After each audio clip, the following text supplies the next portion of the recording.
காஞ்சி பெரியவர் பாகம் 7. பெரியவரை பற்றி சொல்ல சொல்ல பாகம் வளர்ந்துக்கிட்டே போகுது. சரி, விஷயத்துக்கு வருவோம்.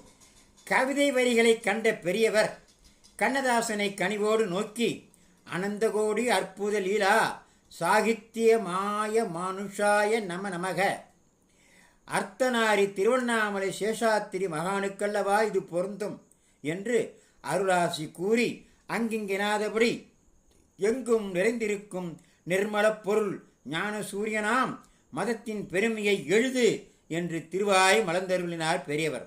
அக்கணமே கண்ணதாசனின் மனதில் உதித்தது அர்த்தமுள்ள இந்து மதம். ஆம், அர்த்தமுள்ள இந்து மதம் அவர் எழுத தூண்டியது இந்த நிகழ்வுதான். அர்த்தமுள்ள இந்து மதம் அழகாய் அரும்பி பல நாள் உழைப்பில் இதழ் விரித்து மனம் வீசியது.